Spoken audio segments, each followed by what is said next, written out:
Forey, as he is known to his friends and correspondents, has made a way of life out of being a fan. He has brought together one of the most complete collections of science fiction magazines and books in the world. And perhaps because of the fact that he has lived all his life near Hollywood, he turned early to an associated medium for science fiction, the film. He originated and edits a magazine about movie monsters, and science fiction might be called the monster that ate Forrest J. Ackermann. Eventually, his collection of books and magazines, motion picture posters, and still photographs grew so extensive that it blotted out every window and began devouring kitchen and bedroom. Forey moved into an apartment and turned his Spanish-style stucco house into a museum. There, in the midst of that incredible collection, he describes the history of the science fiction film.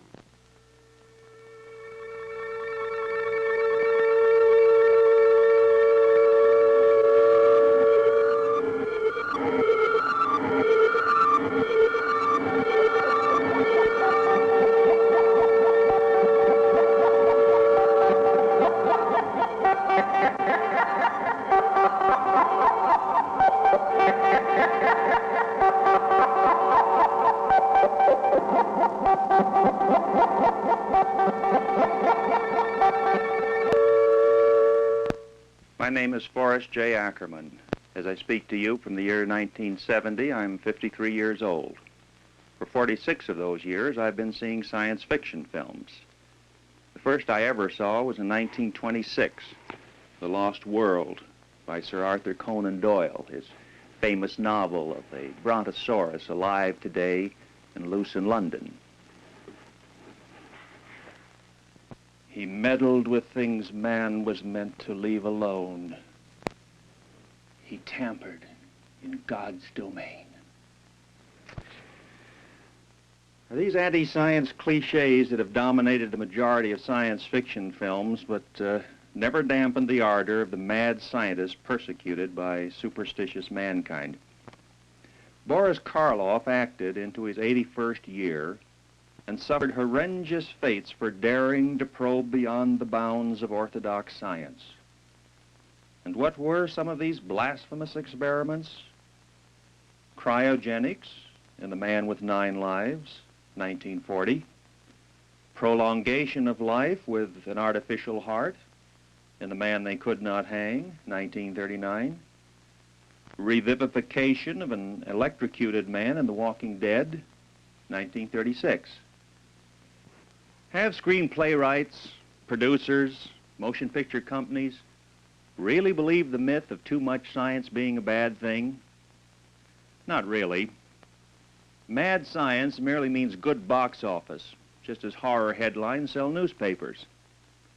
There have been a few films about sane scientists, the story of Louis Pasteur, Sinclair Lewis' Aerosmith, Dr. Ehrlich's Magic Bullet, the syphilis story, but the general public in picking pictures has evidenced a greater interest in scientists who shrink people or appropriate their brains or render them invisible than those good Samaritans who seek a cure for cancer or emphysema. Before chronicling the science fiction film history further, I imagine it's probably desirable to define the genre and name the first science fiction film ever made. To the best of my knowledge, until the end of 1931, no one ever attempted to compile a list of all known science fiction films. That compilation was published on the first page of the first amateur science fiction magazine, the Time Traveler, at the beginning of 1932. I created the list. Today, I don't agree with many of my own selections. For instance, by no stretch of the imagination would I now include the outright supernatural Dracula.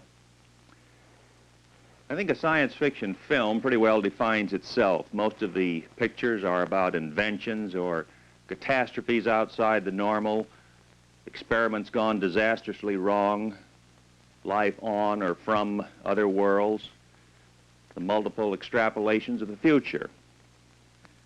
Now, accepting the possibility of chemically separating the evil nature of man from the good, and the first science fiction film may very well have been a short Scandinavian version of Dr. Jekyll and Mr. Hyde in 1897.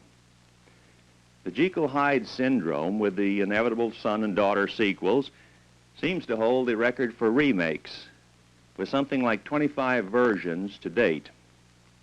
Ruben Mamoulian's classic of 1932 garnered an Academy Award for its star, Frederick March, in the dual role of man and monster. In 1898, Georges Méliès, the cinemagician of France, produced the short lunar fantasy, An Astronomer's Dream, following it in 1899 with a brief sequence from H. Rider Haggard's She, showing the rejuvenation of the immortal goddess in a film called Column of Fire. Best known early example of science fiction on film surviving to this day is the French 1902 combination of elements from Verne's From the Earth to the Moon and Wells' First Men in the Moon in a short science farce. In 1909, French Pathé audiences were taken on a trip to Jupiter. In the following year, the film company of Thomas Edison himself offered a trip to Mars. A daring flight repeated 8 years later by a Danish film producer with Skyship, and again in 1920 by Tower Films. In 1919, England finally filmed the first men in the moon by its most famous SF son, H.G. Wells.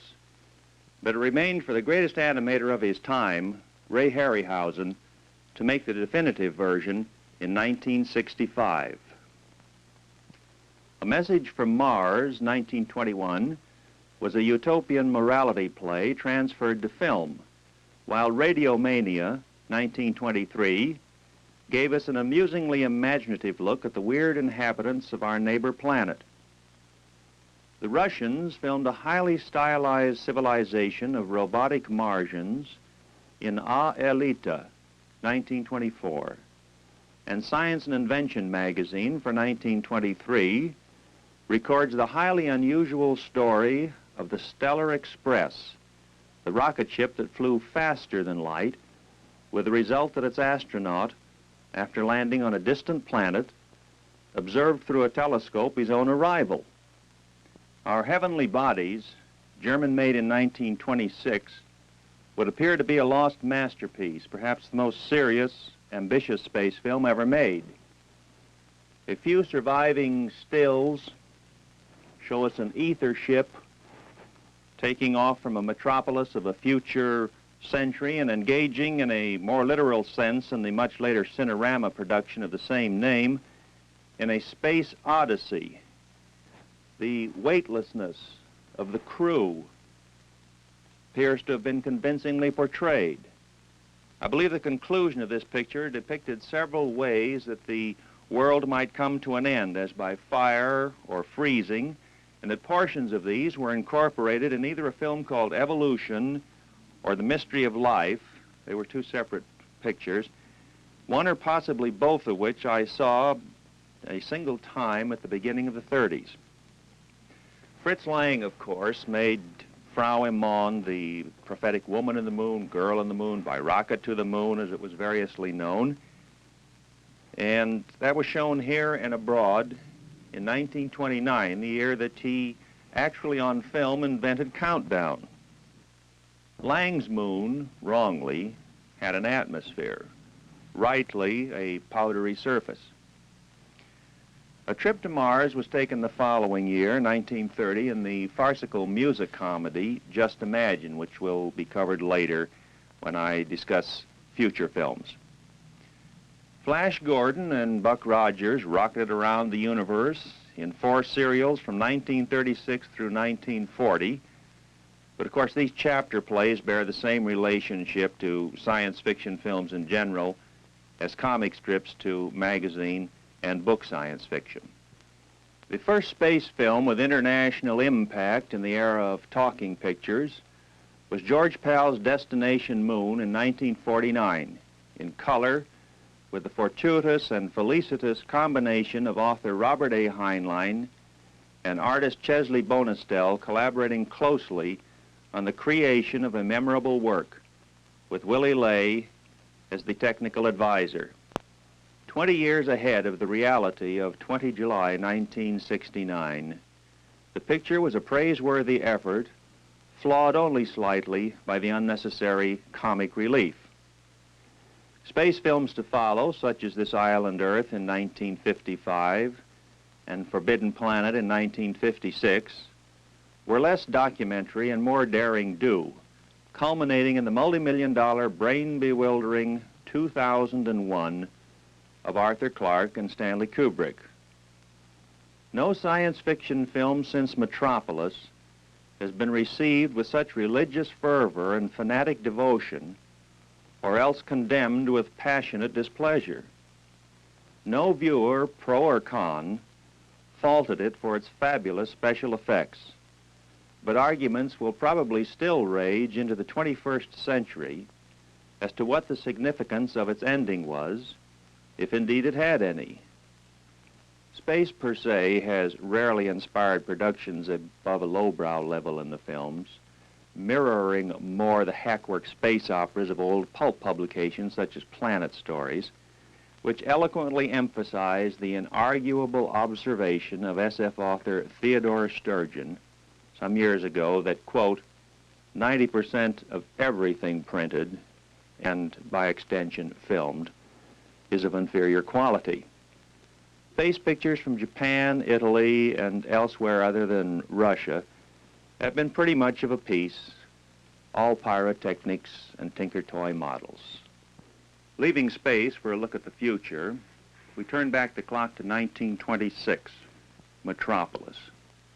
It was the best. It's the technical and technological masterpiece of Austrian auteur Fritz Lang, which is an indelible creation of a unique supercity of 60 million people held in the thrall of incredible malignant machinery, and features Ultima Futura Automaton, the most glamorous robot ever to grace the screen.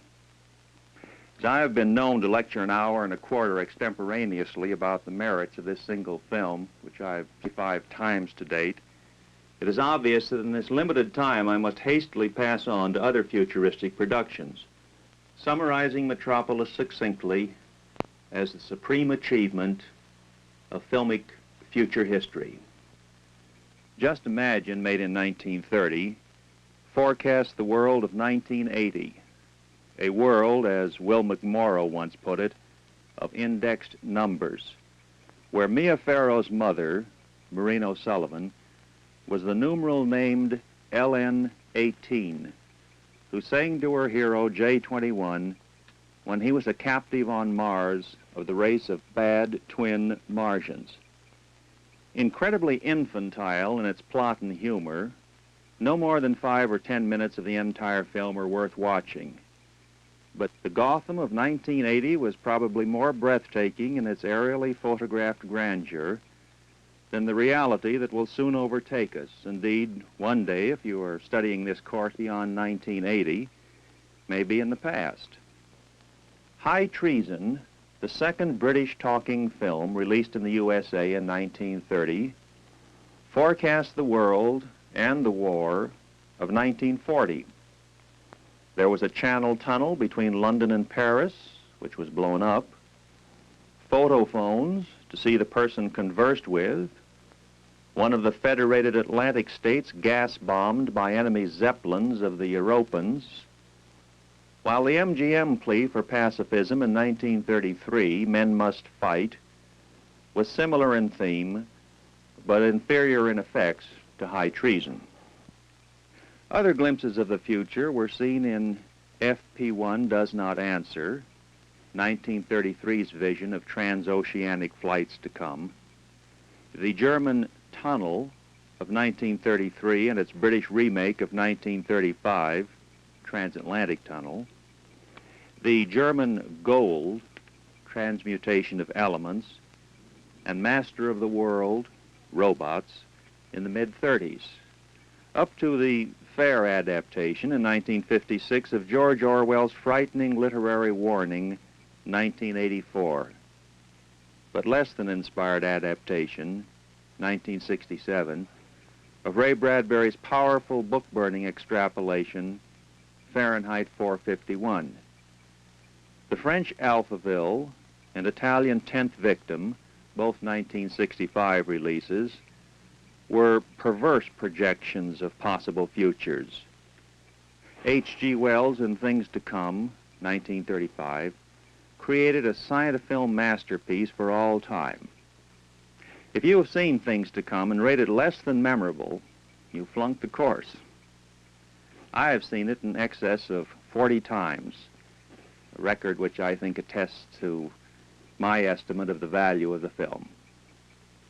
The themes treated in science fiction films have been many. Among those worth noting, invisibility, H.G. Wells' Invisible Man, 1933, superior in all respects. Lilliputianism, the adaptation of The Incredible Shrinking Man by the book's own author, Richard Matheson, with first-rate effects in 1957. The breathtaking Fantastic Voyage in a miniaturized submarine through the human body in 1966. Other only slightly less effective shrinking stories were Dr. Cyclops in 1939 and the film that was based on A. Merritt's famous book Burn Witch Burn called The Devil Doll, made in 1936. This is a series of stills demonstrating the shrinking process which the special effects men created for the film. No really superior treatment of a gigantic human has yet been filmed. The purchased but unproduced Nth Man might possibly be the answer to this, but giant beasts, things, and creatures have abounded. King Kong of 1933 being the classic hallowed by time. This is the actual model of the pteranodon which was attempting to fly away with Fay Wray in the production of King Kong. This is the sea beast that reared up and overturned the raft. This the remnants of the brontosaurus that treed one of the many members of Denham's doomed party, the triceratops. And this is believed to be the metal skeleton of the Tyrannosaurus rex, which had the monumental battle with King Kong and was finally bested by him. This, the creature called the emir, the plastic prototype of it, which was created by Ray Harryhausen for his film about Venus called 20 Million Miles to Earth. Time, smog, simply air itself are unkind to creatures like this hand puppet, which in 1955 was the ferocious beast with a million eyes. The new breed of model makers of the 70s may be giving some thought to the preservation of their miniature creations, but maestros like Marcel Delgado of yesteryear no more anticipated their models would be collected, respected, dissected, studied, cherished, preserved than manufacturers of, say, cigar bands. Longevity has proven a popular theme in Black Oxen of 1924, The Young Diana of 1922, The Man in Half Moon Street, 1944, and its subsequent remake, The Man Who Could Cheat Death, 1958. No one ever seems to actually win the war with the Grim Reaper, however, and inevitably the artificially preserved people age years in seconds in the grim climaxes. From Lost Horizon to the Leech Woman, it ritualistically happens.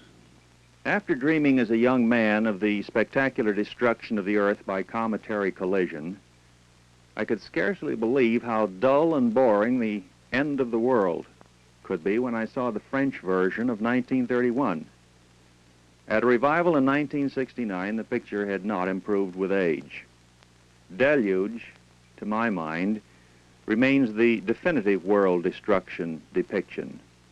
When in 1933, on a tabletop at a cost of $25,000, New York City's skyscrapers were toppled by earth-wrenching quakes, then the stricken island of Manhattan drowned by tidal waves. The amazing achievement by Ned Mann was reprised in an otherwise weak film known as SOS Tidal Wave. The same cataclysm depicted in 1951 in When Worlds Collide was pale by comparison, although the Bomber Wiley novel, produced in color by George Pal, was the superior picture of the two. Two very interesting variations on the theme, however, were The World, the Flesh, and the Devil, and Neville Shute's bestseller, On the Beach, released in 1959 and 1960 respectively. Al Rauna, the artificially created soulless woman, has heartlessly caused men to lose their heads no fewer than 7 times in a variety of European versions, the last of which, Unnatural, featured Erich von Stroheim. Barbarella, incarnated by Jane Fonda, was an astronauty adventuress of many millennia hence, whose gadgetry would have made Buck Rogers green with jealousy, as in 1968 she did her thing in Roger Vadim's incredibly lush, bizarre, exotic, decadent depiction of a phantasmagorical cosmic future from the comic-oriented mind of French artist Jean-Claude Forest. Fared better The Day the Earth Stood Still, from the Harry Bates novelette anthologized in Adventures in Time and Space, original story title, Farewell to the Master. The Thing from Another World, 1951, by John W. Campbell, to be found in the same collection under its original magazine title of Who Goes There. These are the actual claws of The Thing from Another World as modeled for us today by James Gunn.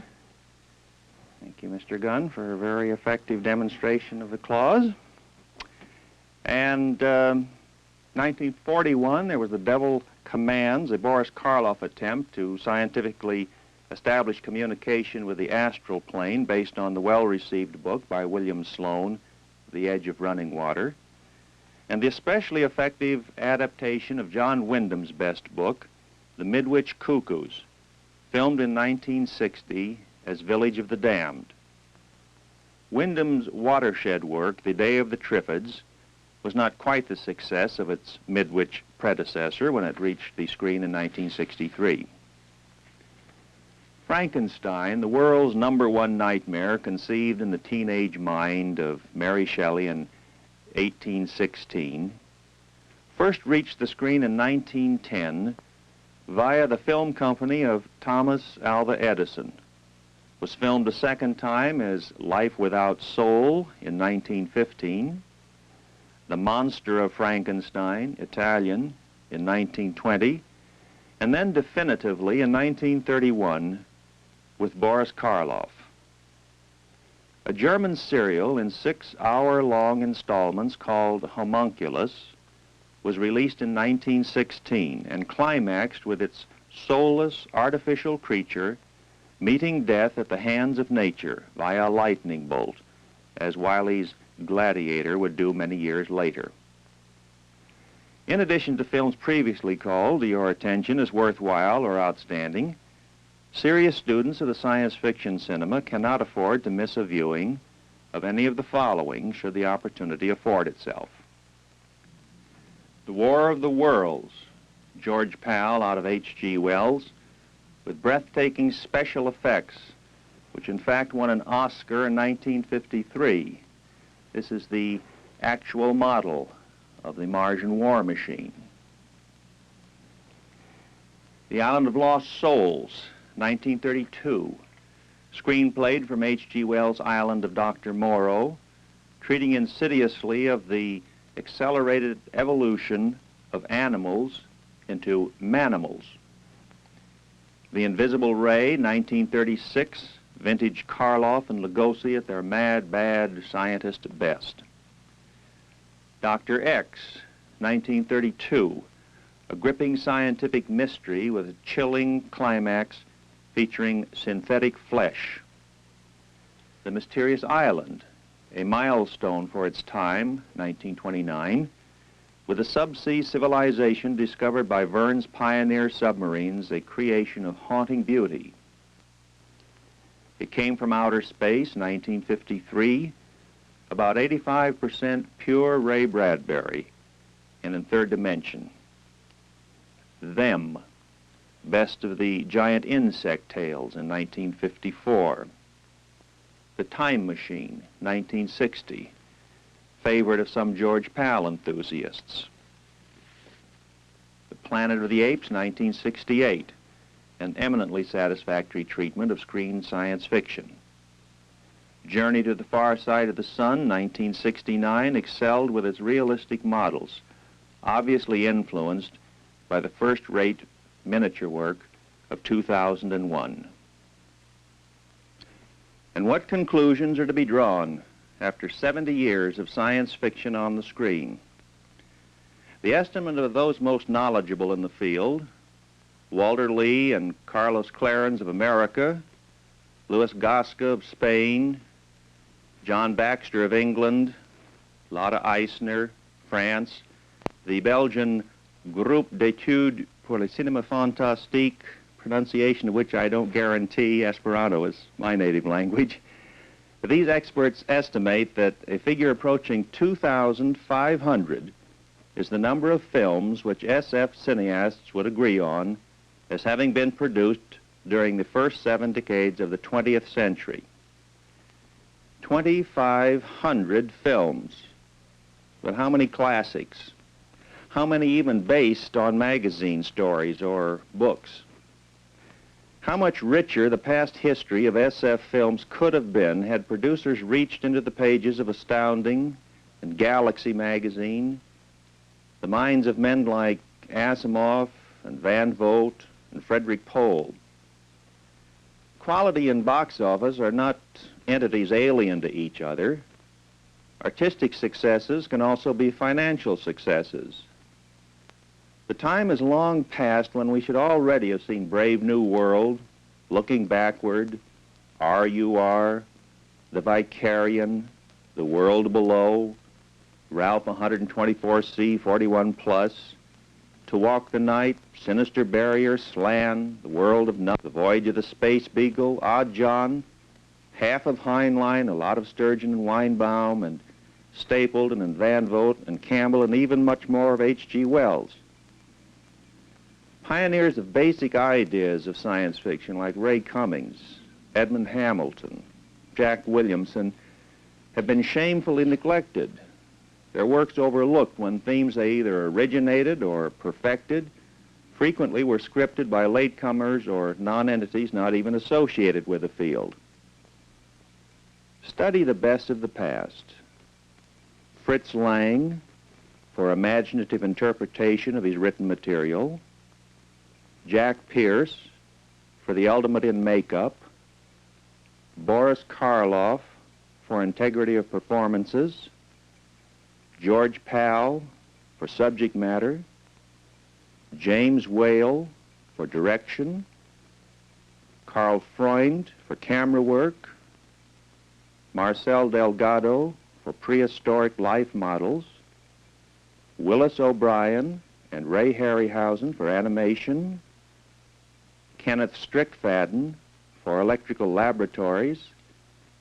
Max Steiner for musical scores. There were 13 golden years of science fiction films, including fantasy, and these were from 1923 through 1936. Whenever you can, see the fantastic films of this period, including The Phantom of the Opera, Siegfried, Faust, The Magician, and similar motion pictures, for there are many of the same elements in them as in the science fiction films. The dragon of Siegfried is not so different from a dinosaur of the Lost World. The laboratory of the magician could serve for the young Diana. Lastly, a personal note. I'm sure author Theodore Sturgeon would happily be made out a liar were his observed law of mediocrity to be violated, reversed, so that 90% of science fiction films became superior.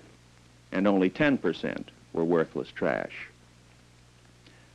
I've seen every science fiction film made possible to me in approximately 50 years, more I believe than anyone else on Earth, and I plan to continue to do so until at least 2001. It would be a great reward to me, one shared in by all interested in the subject matter, if there should be a noticeable increase in the quality of science fiction films in the years from here to the 21st century. The message of Metropolis was that halfway between the hand and the brain must be the heart. Dr. Ackermann's diagnosis is that if you have it in your hearts to do so, then use your hands and your heads to improve on the past. Whenever any opportunity presents itself for you to select, project, view, criticize, or create that most challenging of motion picture art forms, the science fiction film, do so with one eye on the past and one on the future. In fact, considering the strangeness of the subject matter, it would not be amiss to operate with three eyes, by which I mean intelligence, imagination, and integrity.